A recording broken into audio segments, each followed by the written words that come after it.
Hey, what's up? This is Chosen, and this video is going to be the top 10 rare characters that you should be on the lookout for when you are playing Raid Shadow Legends. So let's get into it. Alrighty, so diving in here, these aren't going to be any particular order from 10 to 1 because there's so many different uses for certain characters in certain areas and farming certain things that it'd be just a little bit too convoluted to rate them 10 to 1. I may do a video like that in the future at some point when I really get metas and everything ironed out. But so don't take this in any particular order. First, I'm going to start with Ethel of the Sacred Order. Ethel is going to be down here and right here. Okay, so I also on my channel I did a video where I rate the 4 starting characters, and when I did that, I think I was a little bit too hard on Ethel. As I've kind of learned more and seen more of the game. These things are fluid as you experience the game more and you learn things. Videos are gonna kind of evolve in the way you think, but I was hard on Ethel. Ethel is gonna be really good overall, late game viable, and top tier for Clan Boss, Fire Knight, and the Spirit dungeon because. If we look at her abilities, attacks one enemy 3 times, and a 75% chance to place a 25% weaken. That's huge. You get 3 chances at a 75% shot to place a 25% weaken. So that's going to be really good against like single target things like the Clan Boss, who is very important to weaken. We get an AoE with a 15% extra chance to crit. I mean, that's nothing special, but it's good. And then Higher Blessing, a 25% increase attack buff on this champion, and a 30% increase defense buff on this champion for 2 turns. If the champion's current HP is less than 50%, gains an extra turn. So, again, that can be a really good skill when you're going to be in a sustained fight.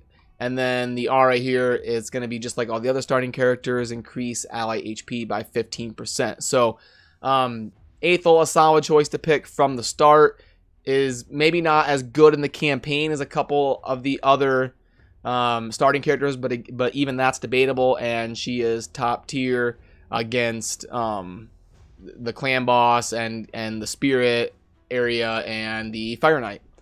So now I might as well get some of these starting characters out of the way because they are in the top 10 to look out for if they weren't chosen. Next, I'm going to move on to Kale. Kale is a dark elf. Kale is going to be this one right here. Okay, so Kale is probably early game the best starting character in the campaign, like for farming XP and silver. He's also going to be really good versus the Spider and the Clan Boss. The reason is because the poison here is really good against the Clan Boss, and he's got 2 abilities that do it. Also, 40% poison. He's got the a lot of AoE. These 2 abilities with AoE, 3 turns and 5 turns. With the poison, gonna have a lot of AoE and sustained damage, and hits pretty hard. So is gonna be able to do good in the arena, and the Clan Boss, and the Spider Lair. Next, I'm gonna move on to Elaine, who is in the High Elves. This is going to be Elaine here.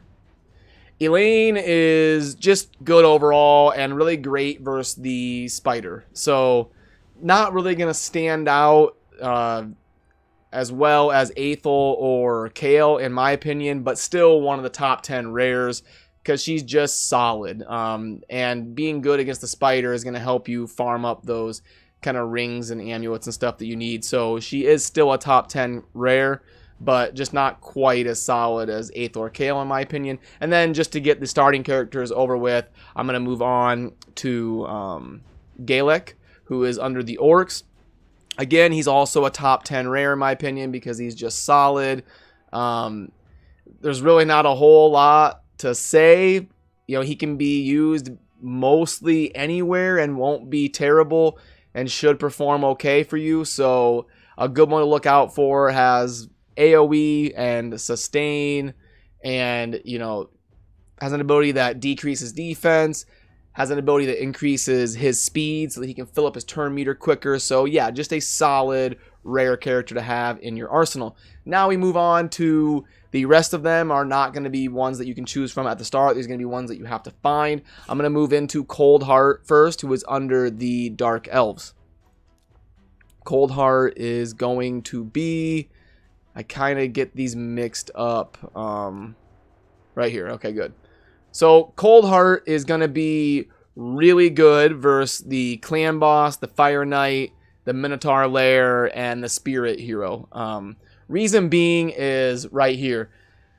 25% chance of placing a 100% heal reduction. You know, you go somewhere like the Spirit dungeon where they have that huge heal. If you time it right, you can place to make that do 0. So it's going to really help you burst that down. And then attacks all enemies, 30% chance of placing a 50% decrease ACC. And then the 5% poison debuff for 2 turns if the target is under the heal reduction. So you do the heal reduction, then you do the Art of Pain, and that can do really good versus the Clan Boss. Those 5% poisons are huge versus the Clan Boss. Then we've got a fully depletes the turn meter and a 30% chance of extra of inflicting a critical hit. Again, really good for, you know, depleting the turn meter of those big heroes that you're fighting. So a really good character to have in your arsenal, but can be kind of tough to get because Coldheart is from the Void. Next, we're going to go stay in the Dark Elves, and we're going to go with Spirit Ghost. Spirit Ghost is a great character to have in your arsenal and isn't that tough to get. I believe Spirit Ghost is farmable in the campaign. So, you know, look at the icons on the left and you'll be able to kind of see where they're farmable, what level they are. And Spirit Ghost is going to be kind of an arena specialist early in the game. It's going to help you kind of push up and get to the point where you are getting as high as you would be capable of with your current roster. She's a good leader for arena because she's going to increase speed by 10%. She strengthens all attack by 50% if ascended to that point. And then she can heal herself and remove all debuffs on allies. So played right, she can be a very effective tool in the arena and in a few areas besides that. But I know I've used her most in the arena and, you know, get her speed up. And she can really help boost my team to kind of play this, you know, rundown style where we just go and burst the enemy team down. So a good one for your arsenal. Next, we're going to go War Maiden, who is in the Barbs. War Maiden is going to be... Is it this one right here? War Maiden is just a solid character. You know, again, one that does a poison effect. Places a 50% increase attack buff on this champion and can do an extra hit if critical, so can do a ton of damage there with the opportunity strike. And then an AoE ability that has a 75% chance of placing a 60% decreased defense, so that's also buffing the damage for your whole party. Just a solid character, not really amazing in any way, but definitely usable in your army. Next, we're going to go with Banshee.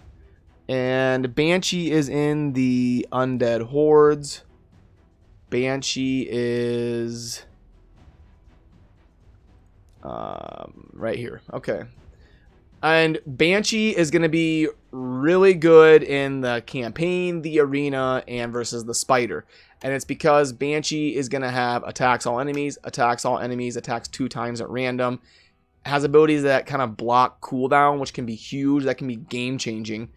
And a 20% chance to place a 30% decreased defense, and that's just the default attack. So you can kind of target, decrease their defense, and burst something down. And with lots of AoE, it's going to be, you know, viable in the spider and the campaign as well. So, again, a good character to kind of find and add to your army. And then lastly, I skipped one. I've got 2 more left. Bellower under the Ogren tribes. Bellower is an interesting one. So Bellower is, again, tough to get because comes from the void, but is probably one of the top 10 rares. You know, attacks all enemies, attacks all enemies, attacks all enemies. So lots of AoE is going to make Bellower good in most situations except for the clan boss. You know, blocking cooldowns, decreasing speed, decreasing attack, decreasing defense, lots of utility and AoE. So Bellower, a really cool one to find and have in your collection. Now, lastly, a top 10 rares list wouldn't be complete without going over the Executioner of the Knights Revenant. Executioner has been a really popular kind of farming champion for a while. I believe he did get nerfed a little bit, but is still definitely relevant. And the Executioner is great for the campaign. Got counterattack abilities, just overall valuable in the game, and is going to be a character you want to keep around and not use for food for other champions. It's always good to have an Executioner lying around. It does have kind of a high gearing requirement. You know, to make the Executioner really shine, the skills need to be upgraded and stuff. But again, the Executioner is farmable. In stage 11 of the campaign, you can find yourself an Executioner and find more Executioners to upgrade skills of your current Executioner. So just going over the abilities here, 15% chance to stun is decent. Attacks all enemies, decreases turn meters, and a 50% chance of placing a 15% decreased speed buff. So that's huge to give your team a more opportunity to act than the opposing team. And then Shilatron, a 60% increased defense buff and counterattack. Counterattack is really good in this game. It's going to allow you to get more damage in and proc, you know, these abilities more often. So the increased defense is, you know, it is what it is. It's not amazing, but it's useful. So yeah, that is going to be my kind of top 10 rares that you can find in this game. And I was kind of looking for overall usefulness. There are certain rares that are going to be really good in certain situations that are going to outshine ones that I had on my list in certain situations. But I was kind of going for, when you're starting the game and you're looking for just, you know, characters that are going to be good in general to have, that's what I was kind of looking for. So, you know, let me know what you think down in the comments, if you agree or disagree, or if I left something out that you think should have been in. You know, I'd love to hear what you have to think. So yeah, as always, thanks for watching. Have a good rest of your day. Peace.